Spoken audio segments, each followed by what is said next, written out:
کو آپ رہا بھی نہ کریں, ان کو عدالت میں بھی پیش نہ کریں, بس صرف یہ وعدہ کر لیں کہ ان کو آپ نے فیک انکاؤنٹر میں مارنا نہیں ہے. دیکھیں کہ پچھلے سال میں عمران خان کی حکومت پہ تنقید کر رہا تھا, اور آج میں شہباز شریف صاحب کی حکومت جو ہے, پاکستان کا میڈیا شہباز شریف کے دور میں بھی غیر اعلانیہ سنسرشپ کا شکار ہے, اور اس پر آپ سب کو آواز بلند کرنی چاہیے.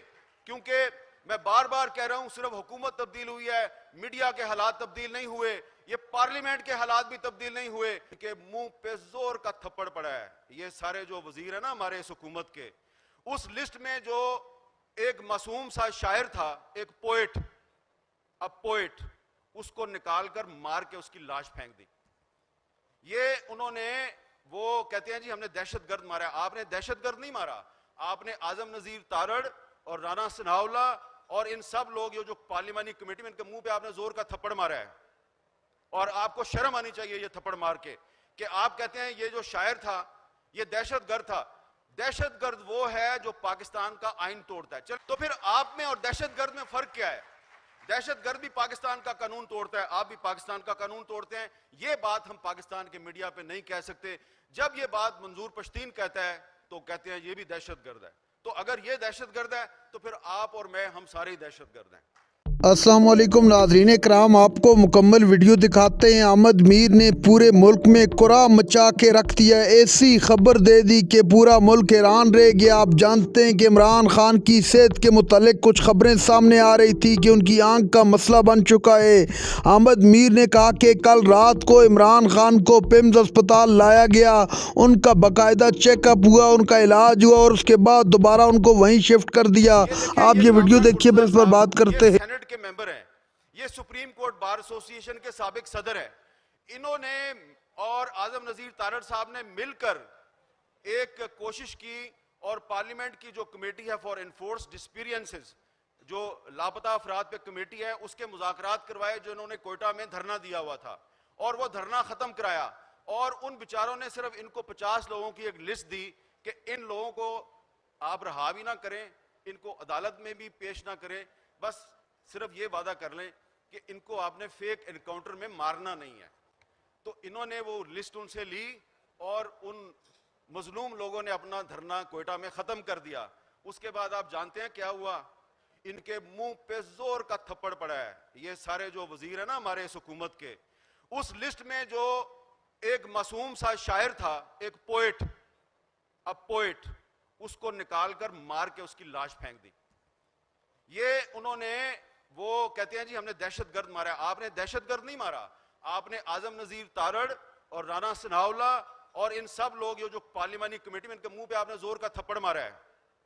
اور آپ کو شرم آنی چاہیے یہ تھپڑ مار کے, کہ آپ کہتے ہیں یہ جو شاعر تھا یہ دہشت گرد تھا. دہشت گرد وہ ہے جو پاکستان کا آئین توڑتا ہے. چل تو پھر آپ میں اور دہشت گرد میں فرق کیا ہے؟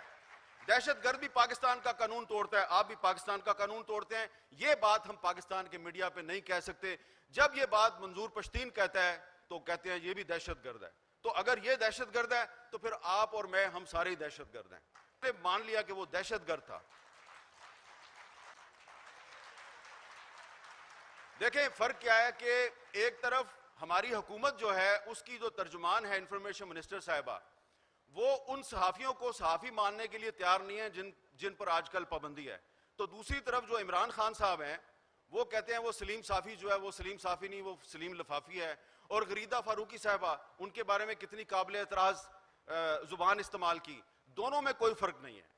یہ جو اس وقت حکمران اتحاد ہے, آپ دیکھیں یہ بھی وہی کام کر رہے ہیں جو پہلے عمران خان کر رہا تھا. تو اس لیے آسما جاگیر کانفرنس جو ہے, اس کے پلیٹ فارم سے ہم یہ مطالبہ کرتے ہیں کہ وہ پالیسیاں جن کی وجہ سے پاکستان کا میڈیا جو ہے وہ ورلڈ پریس فریڈم انڈیکس پہ مسلسل نیچے آ رہا تھا, آپ ان پالیسیوں کو ختم کریں.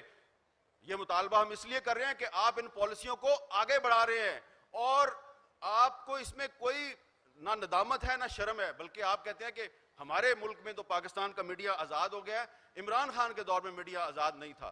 ایک اور بات میں آپ کو کہنا چاہتا ہوں کہ یہ جو سلیم صافی اور غریدہ فاروقی کے بارے میں بات کی جاتی ہے, یا اور جو ہمارے صحافی ہیں ان کے بارے میں بات کی جاتی ہے نا, تو یہ صرف غیر ریاستی عناصر بات نہیں کرتے. ایک سوچی سمجھی سازش کے تحت فیک نیوز کو پاکستان کے میڈیا کی آزادی چھیننے کے لیے ایک ویپن کے طور پہ استعمال کیا جا رہا ہے.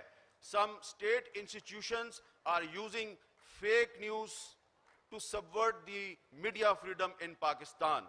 They are spreading disinformation against different journalists and media organizations. جس طرح عمران خان صاحب کہتے ہیں نا کہ وہ فلاں بندہ جو ہے وہ پیسے لے کے فلاں ٹی وی چینل نے میرے خلاف سازش کی, اسی طرح کچھ ریاستی اداروں کے لوگ جو ہیں وہ بھی یہی بات کرتے ہیں. وہ کہتے ہیں جی آپ سارے ٹیکس چور ہیں, تو اگر ہم سارے ٹیکس چور ہیں تو ٹیکس چوری میں ہمیں اندر کر دو بھائی, کیوں نہیں کرتے آپ اندر؟ تو اس لیے میں یہ کہنا چاہوں گا کہ اگر کوئی یہ سمجھتا ہے کہ پاکستان کے حالات بہتر ہو رہے ہیں وہ ایمکو کی جنت میں رہتا ہے, بلکہ میں آج آپ کو ایک اور بات کہنا چاہتا ہوں, بڑی ذمہ داری کے ساتھ بات کر رہا ہوں کہ اگر کوئی یہ سمجھتا ہے کہ پاکستان کے حالات جو ہیں وہ بہتری کی طرف جا رہے ہیں اور اب دنیا جو ہے اس کے حالات بھی بدل گئے ہیں اور اب تو پاکستان میں مارشل لا نہیں لگ سکتا. بھائی ابھی 24 گھنٹے پہلے میں نے ایک جگہ پہ مارشل لا کی بات بار بار سنی ہے, صرف 24 گھنٹے پہلے. اور اگر میں سمجھتا ہوں کہ اگر آپ نے پاکستان میں دوبارہ ایسے حالات پیدا کیے سیاسی جماعتوں نے یا کسی اور نے اور مارشل لا لگ گیا تو اس سے پاکستان کو نقصان ہوگا. مارشل لا نے ہمیشہ پاکستان کو نقصان پہنچایا ہے. پاکستان جب ٹوٹا تو مارشل لا تھا. آپ کہتے ہیں کہ جو ایسٹ پاکستان میں آپ کی ڈیفیٹ تھی, ملٹری ڈیفیٹ نہیں تھی, پولیٹیکل ڈیفیٹ تھی. چلے مان لیتے ہیں پولیٹیکل ڈیفیٹ تھی. پولیٹیکل ڈیفیٹ اس لیے تھی کہ شیخ مجیب الرحمان کے خلاف پاکستان آرمی کا ایک فوجی جنرل غلام عمر جو ہے اس نے ایک سیل بنایا ہوا تھا اور وہ شیخ مجیب الرحمان کے سیاسی مخالفین میں پیسے بانٹتا تھا. جیسے بعد میں 88 میں بھی آئی جی آئی بنائی گئی اور پیسے بانٹے گئے اور اس کے بعد بھی پیسے بانٹے گئے, تو 1970 کے الیکشن میں یہ کام شروع ہوا, پولیٹیکل انٹرونشن, اور ابھی تک یہ سلسلہ چل رہا ہے. تو شکر ہے کہ 1970 میں پاکستان کا میڈیا آزاد نہیں تھا, ورنہ آج آپ نے کہنا تھا کہ وہ پاکستان جو ہے وہ انڈیا نے نہیں توڑا تھا, وہ پاکستان کے میڈیا نے توڑ دیا تھا, آپ نے یہ کہنا تھا. اور آخر میں یہ کہوں گا کہ اس وقت پاکستان میں کچھ ڈریکونین لا ہیں. Unfortunately, these draconian laws were not imposed on us by any military dictator. ناظرین کرام, آپ نے ویڈیو دیکھی. احمد میر نے حکومت کو آڑے ہاتھوں لے لیا. احمد میر نے کہا کہ کوئی بھی بات نہیں کر سکتا, میڈیا سینسرشپ کا شکار ہے, اگر کوئی بات کرتا ہے تو اسے اٹھا لیا جاتا ہے. کیا آپ اس کو آزادی اظہار کہیں گے کہ اگر کوئی شخص حکومت کے خلاف کھل کر تنقید کرتا ہے تو اسے زبردستی اٹھا کر اس سے خاموش رہنے کا کہا جاتا ہے؟ کیا ایسا ہوتا ہے آزاد میڈیا؟